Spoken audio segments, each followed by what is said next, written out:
আপনি কাউকে ভালোবাসেন, মন উজাড় করে দিয়ে ভালোবাসেন, আপনার পুরোটা দিয়ে ভালোবাসেন। তাও কি হয় শেষে জানেন? আপনার প্রিয় মানুষটি আপনাকে ছেড়ে চলে যায়। কেন এমনটা হয়? তার উত্তর আজও হয়তো কারো মেলেনি। আপনি ভালোবাসেন তাকে, আর সে ভালোবাসে অন্য কাউকে, আবার সে অন্য কেউ তাকে ভালোবাসে না। ধারাবাহিকতার এই নিয়মে আমরা সবাই মূর্খ। কেউ এই নিয়মের সঠিক সংজ্ঞা আজ পর্যন্ত বের করতে পারেনি। হয়তো এটি আমাদের ব্যর্থতা। দিন শেষে আমরা সবাই তাকে ভালোবাসি যাকে কোনোদিন পাওয়া সম্ভব বলে মনে হয় না। অনেক সময় দেখা যায় কত সুন্দর সুন্দর সম্পর্ক নষ্ট হয়ে যাচ্ছে।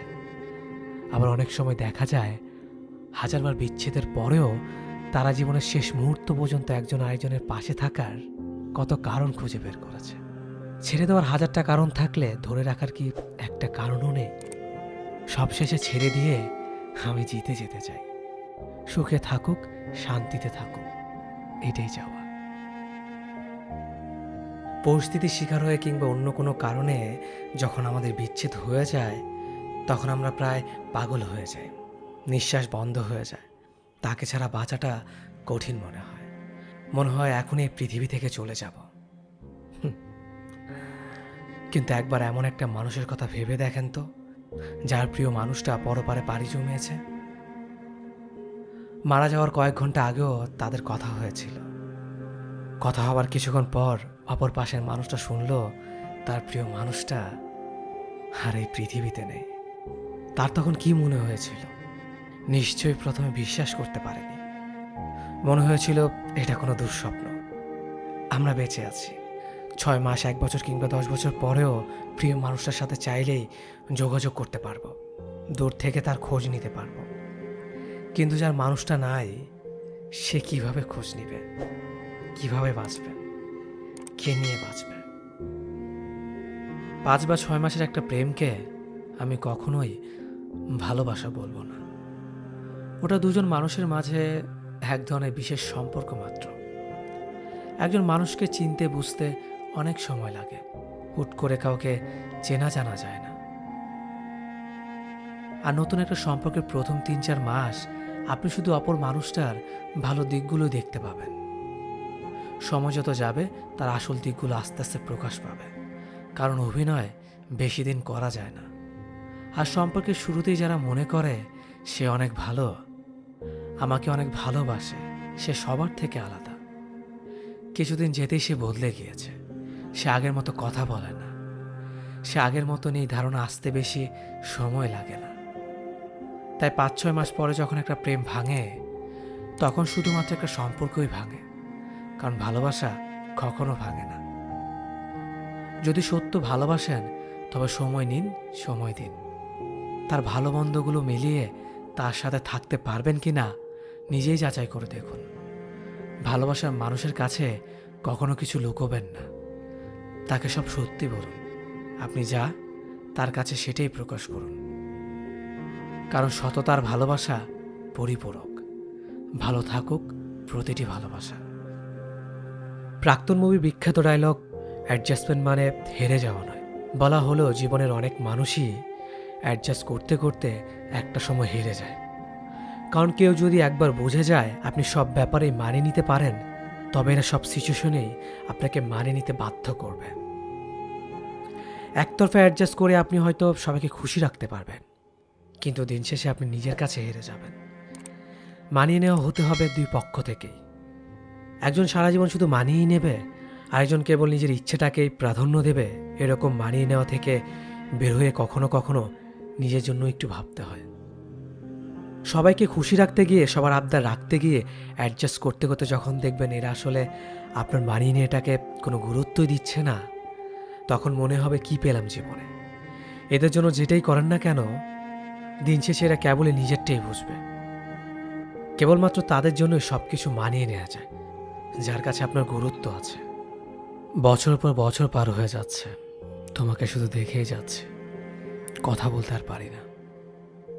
শুধু খুব করে মিস করি তোমার কথাগুলো। সামনাসামনি তোমার সাথে কথা বলার সময় অন্য কোথাও তাকাতাম না বলে তুমি ঝগড়া করতাম। তুমি বলতে আমি কে দেখি, আমি বলতাম, কথা বলার সময় তোমাকে পরীর মতো লাগে। তোমার প্রতিটা কথায় তোমার দু ঠোঁটে জেগে ওঠে ওই ঝড়টা দেখতে কি যে দারুণ লাগে, তুমি বুঝবে না কতটা যে মিস করে। সেটা তুমি জানো না, আর জানবেও না। সে ক্ষমতা তোমার নেই। তোমার বিয়ের 1 বছর পরে, সেই 2019-এর 15 জানুয়ারি শেষ বলেছিলাম সামনাসামনি কথা। তোমাকে দেখতে দেখতে এতগুলো বছর পার করে ফেলেছি, এক মুহূর্তের জন্য ক্লান্ত বা বিরক্তিকর ঘৃণা কিছুই আসেনি। চেষ্টা করেছি, কিন্তু পারিনি। এখন বুঝি তোমাকে ভুলে থাকার ব্যর্থ চেষ্টাগুলো পুনরাবৃত্তি করাটাকেই সমাজ নেশা বলে। প্রেমিকের পাশে থেকে তার ক্যারিয়ার করতে সাহায্য করার মতো মেয়ে আমি খুব কম দেখেছি। হাতে গোনা কিছু মেয়ে পাবেন যারা শেষ পর্যন্ত প্রিয় মানুষটার জন্য লড়াই করে। ফ্যামিলির চাপের দোহাই দিয়ে অনেকে বিয়ে করে নেয়। মানুষটাকে ছেড়ে চলে গিয়ে তার পৃথিবীটাকে পুরোপুরি অন্ধকার করে দিয়ে দিব্যি হাসি মুখে সংসার করা মেয়েদেরও দেখেছি। আবার এমন মেয়েও দেখেছি একদম জেদ করে বসে থেকে শেষ পর্যন্ত ফ্যামিলিকে মানিয়েছে, নিজের মানুষটাকে বারবার মনে সাহস দিয়েছে। ব্যাস একটুখানি সাহস। যাই হয়ে যাক না কেন, আমি তোমার পাশে আছি। দুজনে একসাথে ক্যারিয়ারও গোছাবো আর ফ্যামিলিকেও মানাবো। পাশের মানুষটা থেকে এতটুকু সাহস পেলে আর কোনো কিছুর প্রয়োজন আছে বলে মনে হয় না। অথচ এরকম হাতে কোনো খুব অল্প মানুষই আছে যারা কথা দিয়ে কথা রাখে। ভালোবাসা জিনিসটা যুদ্ধ করে পাওয়া যায় না, অথচ কোনো এক রাতে কান্না ভেজা নরম তুলতুলে গালে ছুঁয়ে দিলে হাত, মেয়েটা কত সহজেই ভালোবেসে ফেলে। ভালোবাসা জিনিসটা অধিকার প্রয়োগ করে ছিনিয়ে নেওয়া যায় না, অথচ কপালে ঘাম মুছিয়ে দিয়ে 2 টুকরো রুটি মুখের সামনে তুলে ধরলে ছেলেটা কত সহজে কোলে মাথা পেতে ঘুমিয়ে পড়তে পারে। ভালোবাসা জিনিসটা সমস্ত সম্পত্তি টাকা পয়সা পায়ের সামনে লুটিয়ে দিয়েও পাওয়া যায় না, অথচ একদল লোকের ভিড়ে যে ছেলেটা 2 হাত আগলে রাখে তাকে কত সহজেই ভালোবেসে ফেলা যায়, তাই না?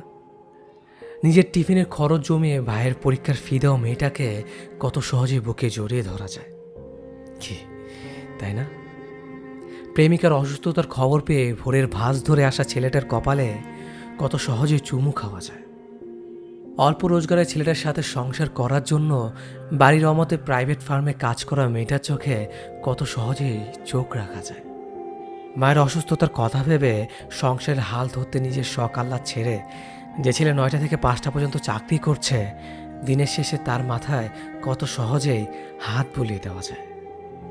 আসলে ভালোবাসতে কিচ্ছু দরকার পড়ে না, এটি এমনিতে হয়ে যায়, কখনো এক ঝলকে, আবার কখনো একসাথে থাকতে থাকতে।